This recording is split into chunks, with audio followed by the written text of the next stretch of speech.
Euh, ñu ngi nuyu ñëpp fas yéene tënk pàcc bi ñu ma sant bi ma conférence des leaders sant ma tënk ko mooy waxtaan ak askan wi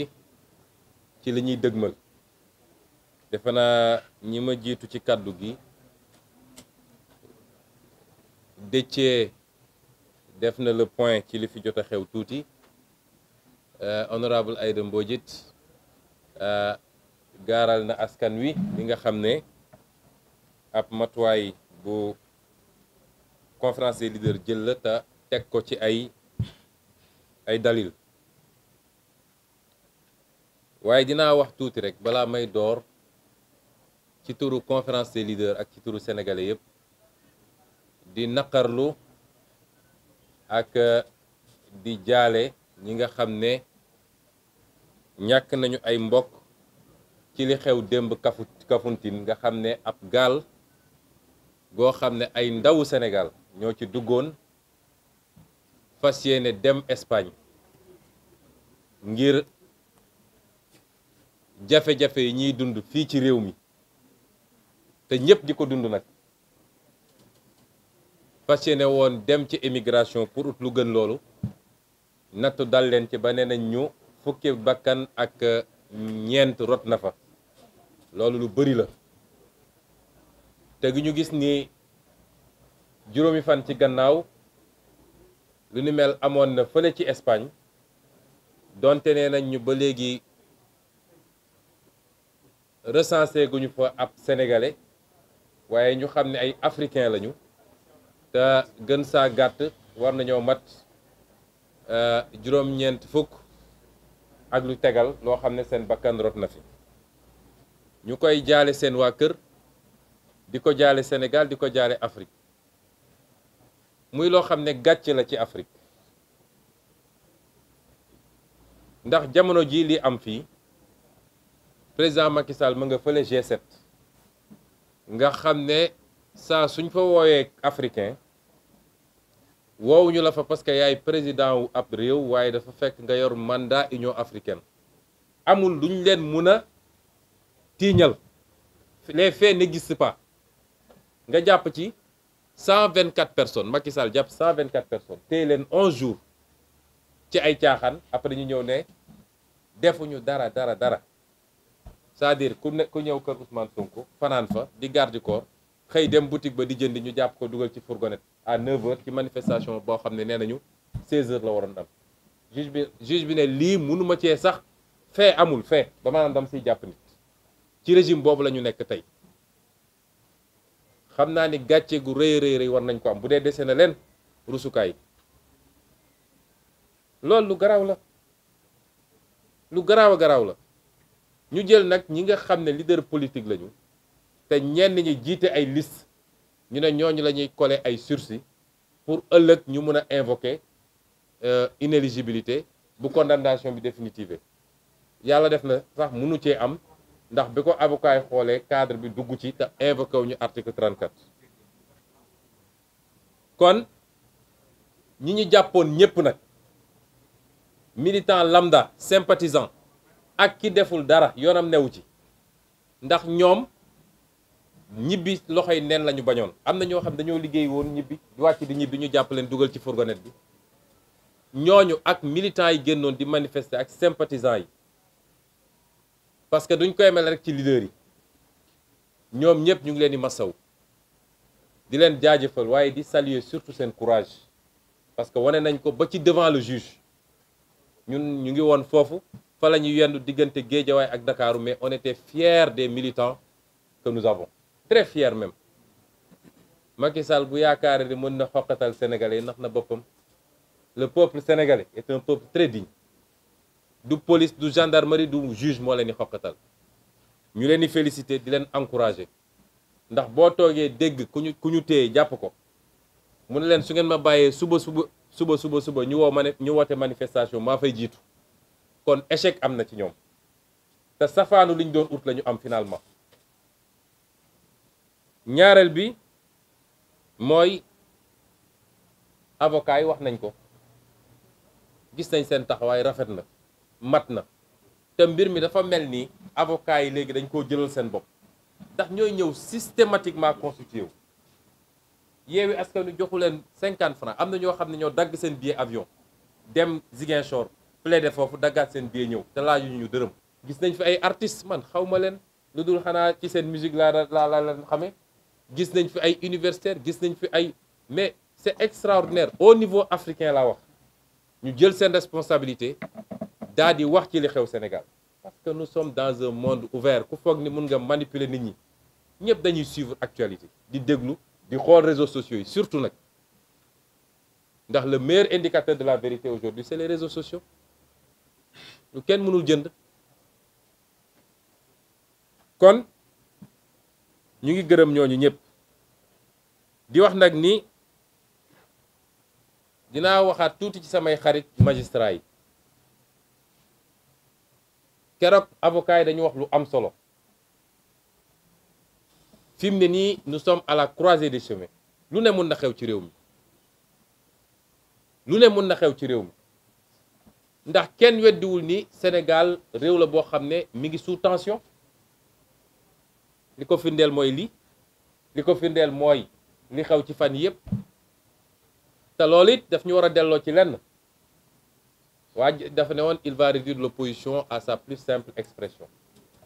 opposition bu dox ba mun a créer une condition de tension dans un pays opposition boobu sori na sa plus simple expression c'est le pouvoir qui est réduit à sa plus simple expression tey c'est le pouvoir qui s'oppose karul nag lu dul ci police ak gendarmerie ak magistrature moo tax ma ne am réew bu tollee foofu avocats yi rappelé nañ ko les juges keroog fële ca Guédiawaye rappelé leen ko fii ci Dakaaru ñun on n'a rien contre les magistrats te li ma yàgg wax gëm naa ni li ëpp ci ñoom c'est des magistrats dignes bi ma defee fii sama dernière sortie wax ci juges yi li ma waxoon yépp à 90% vérifié wu na lan laa waxoon dinañu renvoyer nañu les chefs de juridiction ñoo koy jël ñoo ko jël lañ cay jublu mooy des condamnations de principe pour les leaders politiques def nañ ko kon li ma waxoon yépp am na waaye bi ma ko waxee ba pare samay avocat dañ ma woo ne ma ah juge sàngam de xam nañ ko yàgg nañoo jëflanteeg moom te xam nañ ni ku jub la te xam nañ ni kenn du ko mën a influencer te ni nga waxee ci moom dafa mel ni méngoowul ak ñun li ñu xam ci moom ma ne leen tey ñun dañoo nekk ci xeex te je suis désolé de le dire waaye suñu principal adversaire ci xeex bi ci jamono yi ñu toll du Macky Sall c'est la justice du Macky Sall c'est la justice ndax bu buggee annuler suñuy liste ci justice la koy jaare conseil constitutionnel moo annulé suñu liste ci lu dul dëgg ñëpp xam ko mu valider seen liste ci lu dul dëgg ñëpp xam ko kon justice boobu suñu adversaire politique la aujourd'hui bu buggee rendre inéligible benn opposant politique ci justice la koy jaare kaaw Khalifa Ababacar Sall ngi fi bu buggee sonnal opposition ci justice la koy jaare ci ay arrestation arbitraire kon justice boobu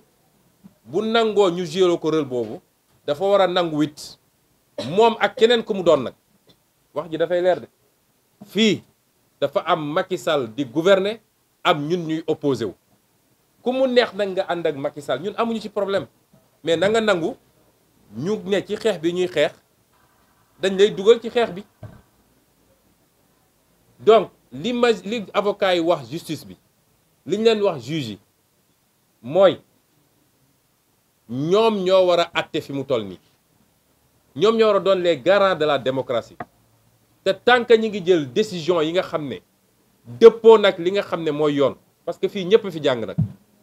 ñëpp fi jàng te kenn demul ci justice ay loxo neen kuy dem ci justice da ngay dem ak ay avocat ay professeur université jàpp ci ñoom ñëpp même droit bi la ñu jàng te ñun ñii ñu ci ëpp ci ñun fac droit la ñu génne kon suñu liiree texte de loi mun nañu xam li mu wax juge bu fi attewul lu dul yoon ñëpp xam nañ ko à commencer par yow mi ko atte xam nga ni li nga atte du yoon mais tant que juge yi ñi ngi doxal yoon di atte yoon defe naa réew mi apaisement dina fi am loolu mooy seen rôle bu ñu tooñee nañ ñu teg tort bu ñu tooñee nañ ñu teg tort appliquer ñu la loi de manière claire et précise coow du am waaye bu loolu amul buñ ñu tooñ te yàlla xam na ni tooñ nañ ñu tooñaat ñu te ñoom xam nañ ko magistrat boo ci wéetal mu ne la li xew fii du yoon li xew démb ak barki démb du yoon waaye tane na par rapport ak lañ daan def moo tax coow li bëriwul ndax sursis bi ñu teg Déthié ku ñu jàpp fii sa buntu siège ci manifestation bu war a am à 4 kilomètres d'ici jàpp ñu la ngay manifester jàpp ñu la nga woote jàpp ñu la nga ñu jàpp la ci condition yooyu kidnappé la yóbbu la ba pare xotti sa orma député moo tax wax naa ko il faut porter plainte contre le procureur xotti sa orma député ba pare ñëw ne la ab sursis lañ la jox loolu du yoon waaye ku jàpp 127 personnes bàyyi 127 personnes les 124 nga ne amul sax lu ñu leen mën a teg ci ay faits ñun dañu naan justice mi commencé jege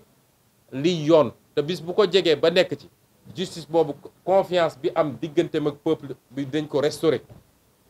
parce que ñoom ils doivent être au-dessus de la mêlée li tax nag duma sori ci loolu mooy xam naa ni am nañu rendez-vous yu bari ci kanam ak justice boo leen waxee ci lu jëm ci lu rafet ñu ne danga leen di essayer jënd duñ ci sori waaye xam nañ ni rendez-vous yi ñuy xaar suñu diggante ak justice dina bari parce que su dee ci la ñu mën a dëkk la ñu bëgg a dëkk dinañu jàpp ba sonn waaye dinañu bàyyi ba sonn xam nga 2011 Macky Sall bi ñu jàppee benn waayam defe naa mooy sous-alimenté boobu naan daf may assassiné biñ ko jàppee dafa ne woon na Ablaye Wade tabax ay prison yu bari parce que ñoom ñëpp dinañ leen jàpp ñu delloo ko loolu na yokk li mu am ci budget bi na ko tabaxi ay prison waaye du weesu séjour une semaine wala 10 jours bu soobee yàlla kon wax nañu li tax ñu ne dañuy reporter manifestation bi li leen soxna Aïda Mbodj wax yépp ay raisons yu valable la parce que réew mi ñaar moo fi nekk léegi benn fànn bi dafa am Macky Sall nga xam ne wéet na tey làqatu ci gannaaw police am ak gendarmerie parce que xam na ni askan wi won na ko gannaaw mu jàkkaarloog ñun opposition bi ñun yoruñu police yoruñu gendarmerie yoruñu gànnaay waaye lii suñu police di suñu gendarmerie di suñu gànnaay mooy askanu Sénégal le peuple sénégalais mooy suñu police mooy suñu gendarmerie mooy suñu justice mooy suñu gànnaay moo tax il faut ñuy dégloon teg askan woowu man waxuma kenn ci Sénégal askan wi laay waxal parce que askan wi moo dem ba xam ni lii Yewwi Askan Wi di leen wax lii mu leen di proposer mooy seen mucc donc man askan woowu laay waxal wootewu ma ndimbal fenn askan wi laay waxal askan woowu nag dañ ko war a dégg di ko déglu askan woowu dafa am lu mu waxtaan ak ñun ci fan yi soxna Aïda cité na ay secteurs yu bari waaye ëpp na loolu mënuñu ko lim fii la ñu jot ñun ci ay message ay appel ay yóbbante ku fi toog rek ci ñun ay junni la moo tax ñu ne faaw ñu dégloonteeg askan woowu moo tax li mu wax yépp ci njàng mi ci aji màkka gi ci tabaski bi ci liggéey bi léegi rek am na ñoo xam ne président Khalifa Sall président Habib ak soxna Aïda Mbodj ñoo leen doon recevoir bokk na ci ñooñu ay homme d'affaires yu mag yu mu dul tudd fii waaye fii lañ leen recevoir balaa ñuy commencer réunion bi lan moo leen andi woon wax li nga xam ne mooy seen inquiétude ci situation Sénégal ñooñu ñëpp ñu ngi leen di déglu moo tax ñu ne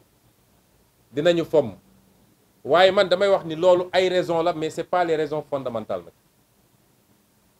dégloonteeg askan wi lu am solo la ndax ñun bu ñu wootee ñu génn askan wi génn kon askan woowu il faut ñu may ko nopp waaye li gën a ñor ci li tax ñu ne nañu xoolaat doxalin bi mooy option stratégique option stratégie nag du fii laa koy développer lépp mais naa ci wax lenn parce que suñuy militante ak askanu Sénégal ñu ngi déglu gis nga situation bi ñu dund li ñu ci mënoon am yépp am nañ ko ndax Macky Sall bi muy def lii muy def nii jàppul woon ni mun na jur lii mu jur ndax yàgg na fee éliminer ay candidature dara yëngatul 2019 daf fee éliminer ay candidature teg ko ci ay parrainage ak ay inéligibilité élection législative bi mu éliminer ay candidature élection locale bi du moins ñu ñëw dugg ci élection législative mu éliminer candidature ndax moom ni muy fonctionner mooy dinaa def li may def te dara du yëngu dégg naa 2021 février 2021 bi muy yëkkati complot mu ñàkk fayda boobu bi ko gars yi waxee daf leen ne dinañ def li ñuy def yëpp te dara du yëngu waaye bi làbbali safee daf leen ne tout est mystique dans cette affaire mystique bu jógee fan xam nga ñoom loolu la ñu gëm moo tax foog nañ ni lépp mystique la noonu la ko doxalee ci liste yi dafa gëmoon ni dina éliminer suñuy liste te dara du yëngu waaye defe naa tey jii la Macky Sall di gëj a éliminer liste ci Sénégal parce que élection législative ñun suñuy liste ma dalal xelu Sénégalais yi suñu liste yëpp ñu ngi en compétition am nañu liste nationale moom ay nit la ciblé mais am nañu une liste nationale mooy la liste des suppléants day dem élection am nañu liste départementale sur les 54 départements 54 départements donc ñun suñu lépp mat fi mu toll nii lay woon problème am mooy Ousmane Sonko warul dem Déthié Fall warul dem Habib Sy warul dem Khalifa Sall warul dem Aïda Mbodj warul dem nu mu tudd Cheikh Youm warul dem nu mu tudd Maïmouna Bousso warul dem moom loolu moo ne woon yitteem te loolu dina xam ni nag loolu du ci wàññi tar fata ay boo moytu sax day gën a tar te gàcce gi ci lay gën a rëy dinaa ci ñëw kon ñu jàpp ni suñu liste c'est intact waaye tey lay gëj a éliminer candidature Sénégal moo taxoon il fallait ñu jàmmaarlu ak moom won ko ni mënul yombee noonu parce que lii problème mu Sénégal saa yu Macky defee nit ñi ne waaw teggi leen seen tànk bàyyi leen noonu ñu bàyyi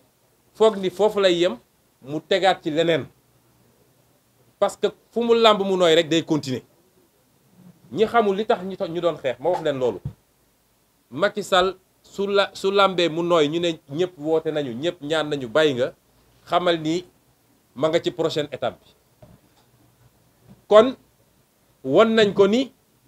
moomul nit ñi te affaire bi mënul yombee noonu waaye li ëpp solo li ma wax léegi li ñu waroon am ci situation bi am nañ ko muy ñaar yu am solo bu ci njëkk mooy bi réew mi wane nañ ñi Macky Sall waa réew mi won nañ ko gannaaw ndax li xew ci casserole yi keroog rek wane na ko Macky Sall na woote léegi ne damaa bëgg nit ñi génn tëgg casserole bu juróomi nit tëggee mu jaaxal ma te nit ñi joxuñu leen lem menacé wuñu leen loolu wone na ni Sénégal won nañu gannaaw Macky Sall ñaareel bi am solo ci njàngan mi mooy au niveau international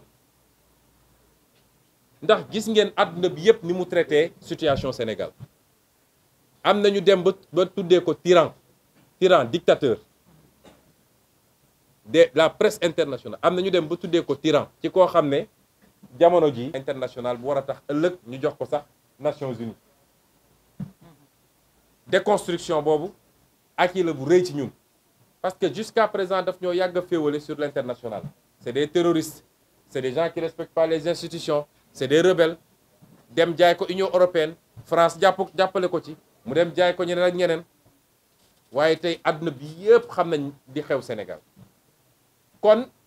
ñun li ñu waroon tirer ci profit ci situation bi am nañ ko ba pare xam ngeen li ci des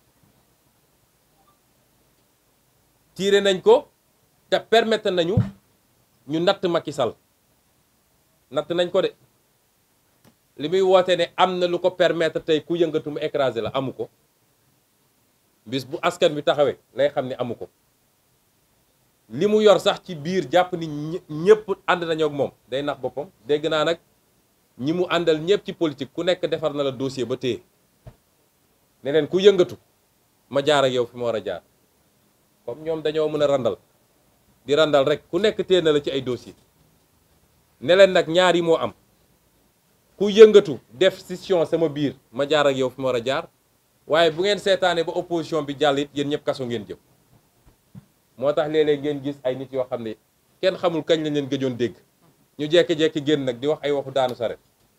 gaa yi ñu naan génnal wax de mais li am solo mooy natt nañ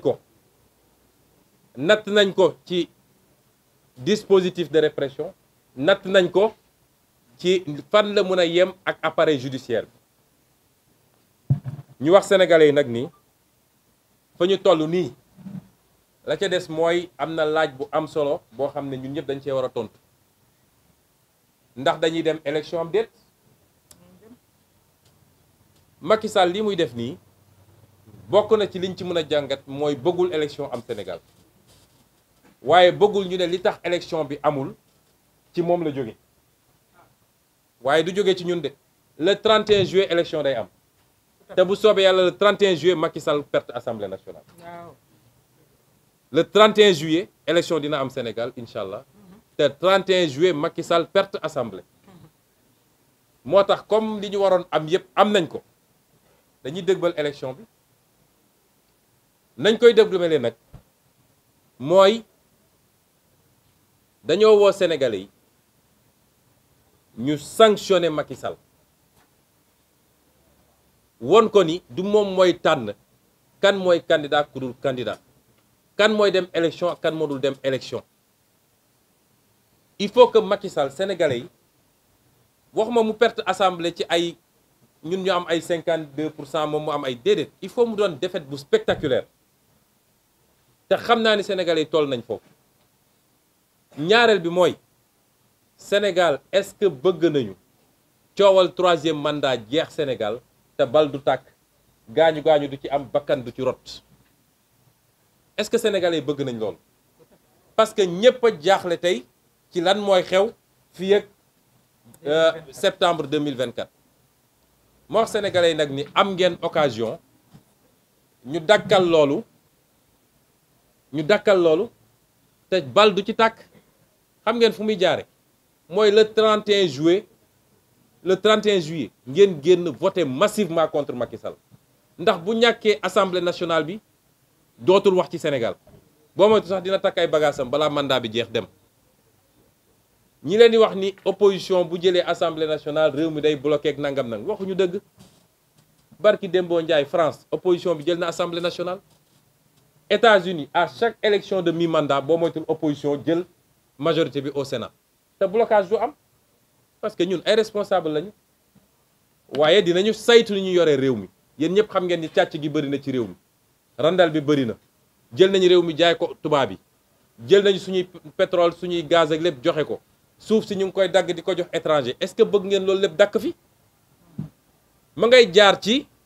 Macky Sall mu leer ko ni mandaam jeex na Sénégal te pour loolu am ñu ngi wax ak askan wi gis nga 31 juillet bu ñu génne woon liste yëpp sax benn politicien amu si ñu jël ay nit yu ngeen xamul Yewwi Askan Wi présenté leen voté leen massivement pour Yewwi Askan Wi kon waxu troisième mandat dootu ci am te bal du tàkk manifestation du am gaañu gaañu du am bakkan du ci rot kon ku am kuddu waroo lakk te sénégalais yi am ngeen kuddu waaye am ngeen kuddu bu leen kenn nax ci leneen ak élection jot ñu sàcc xaalis réew mi yëpp ñëw di leen ko jox naan leen votel leen am ngeen kuddu te 31 juillet la bu ngeen defee li ngeen war a def nee naa leen 2024 février 2024 à 20h Macky Sall takk nay bagaasam pare ñu abal ñu ak soxoram ak mën a fayoom ak mën a dóoraateem ak jaay réew mi est-ce que loolu bëgg ngeen ko ma ngay commencer le 31 juillet ci loolu la ñu woo Sénégalais yi moo tax ñu ne nag dinañu am lu koy natt liy natt loolu dañoo bëgg lii ñu wax ak sénégalais yi tontuñu est-ce que pare nañ pour loolu keroog Aïda Mbodj dafa wax fii ne li xewoon keroog ci concert bi concert casserole bi mu ne référendum la gis ngeen ni concertu préfecture yi am na préfecture yëpp dañoo dajaloo def benn concert te benn préfecture rek la interdiction am jaadu moom moo wax li ñu lu yoon wax muy bu Fatick ndax moom nee na menace de trouble à l'ordre public benn ñaareel bi mu ne amul suffisamment de policiers pour encadrer loolu la loi wax ñeneen ñëpp waxuñu loolu préfet Dakar nee na déglu leen bu wax li mu wax dafa am solo nee na risque réel de trouble à l'ordre public ak des mal intentionnés dañuy jóge ci biti ñëw infiltrer kon moom nangu na ni ñun du ñun ñooy les mal intentionnés du ñun ñooy malfaiteurs yi nee na ay nit yu jóge fële ñooy ñëw infiltrer ñu waaye nee na dafa am ñu préparé woon pour sàcc xaru tabaski jaaykatu xar yi loolu la préfet wax nee na gars yi dañu bëggoon profité ci manifestation bi ñoom xam nga loolu Macky Sall xelam war naa tey nit ñi amuñu njëgu xar liggéeyul jàppalewul Sénégal ba nit ñi amuñu xar mu ne léegi suñu manifesté woon gars yi dañuy profité sàcc xar bu ñu tabaski ji xam nga ko sàcc xar sax amoo tabaski am nga yàpp nag kon ñoom def nañu seen concert d'interdiction ñu wax leen ñun lan moo tax du seen interdiction moo tax defuñu de ñu wax leen askan wi lu ñu dégganteeg ñoom lañ ko bëgg a remplacer nag ànd ak mu doon benn référendum ci ñaari question yi ñu wax askan wi ñaari question yi ñu wax askan wi benn il faut que massivement askan wi wax ni le 31 juillet Macky Sall dina ñàkk assemblée nationale ci loo xam ne du am lam-lame du am contestation loolu dafa am solo ñaareel bi mooy ñu won Macky Sall ni moomoo réew mi yow yaay tànn ku la neex yaay tëj ku la neex yaay dàq ku la neex yaay jaay suñu alalu réew ñaari question la référendum bi tontu bi ñu bëgg nag askan wi tontuñu ko mooy concert de casserole bi ñu leen di woo ëllëg jeudi xam nañ ni pare ngeen bu yàgg ñii sax dañ ñëwoon dañ ko def tey waaye nañ ko def ëllëg moo gën lañ ci bëgg nag mooy li ñu amoon keroog dañu bëgg lu ko mat ñett parce que dañu bëgg mu doon message bu gën a forati ci Macky Sall te muy mujjanteelu concert casserole bu ñuy def suñu weesoo loolu nañu yeewi nit ñi ñu préparé ji seen tabaski te ñu jóge foofu dëgmal nag élection locale ndax xam ngeen ni fi ñu toll nii tey fukki fan ak ñaar moo des ci début campagne bi 12 jours dafa jot normalement bés bu ñuy tabaski bés boobu la campagne bi war a commencer xaw ma sax loolu nuñ ko organiser kon suñu paree loolu na ñëpp dem préparer seen tabaski te yàlla may leen xar ak lu ñu xottee ak yeneen waaye nañu préparer campagne bi kon gën ëllëg 20h jeudi suba 30 juin à 20h dañu bëgg ku nekk Nouakchott sax na nga dégg casserole yi ak cornet parce que loolu ëpp sax solo liñ doon bëgg a def muy manifestation yooyu waaye ma daanele nag nii Macky Sall léegi li mu bëgg liy mbëbëtam ñëpp xam nañ ko ci Sénégal mooy 3e mandat te jàpp na ni pour mu am ko il faut mu xeex ak ñun nu mu gën a gaawee du Macky Sall moo ñuy tànnal xeex bi dina am de ma wax leen ko yéen ñëpp nag jeunes yi jigéen ñi mag ñi ndaw ñi xeex bi dina am waaye ñooy tànn kañ la xeex bi dina am de ñaanuñu mu am nag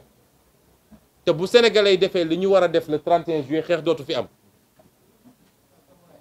waaye moom dafa bëgg ñu déclencher xeex bi tout de suite parce que nu ñuy gën a jegee 2024 mbir mi di gën a bon ci moom moo tax muy def provocation yépp bu dee nag def na lu war a déclencher xeex bi suba na ñëpp préparer ñu xeex ko parce que mbébétam yépp mooy nu muy def ba teg loxo ci leader yi nu muy def loxo fexe ba teg loxo ci leader yi am lu mu leen takkal pour préparer inéligibilité pour 2024 loolu rek mooy yitteem ay dossier rébellion fii ay dossier appel à insurrection commando spécial juróomi nit ñu ne ay cocktail molotov lañ doon def ñu ne ñooñoo waroon a taal réew mi tappale yooyu mu def ko ak procureur am boo xam ne safadi na safadi boo xam man keroog ma duggee ci tribunal dama rus quoi di interroger yow sax li tax nga sol tërëy yow ngente nga doon dem ngente kan mooy dem ngente ak tërëy safadi benn peeru safadi boo xam ne kenn mësu koo gis ñu ne kooku mooy procureur Sénégal waaye ñu ngi leen di xaar fii kon c'est pas parce que ñu ngi naan concert casserole que bàyyi nañu leen méthode de lutte bu nekk ak fi ñu koy utiliser waaye nañu dànk fanaanal rek parce que natt nañ ko xam nañ fu mu toll lii la ñu bëggoon wax ci lu gàtt di leen gërëm di leen sant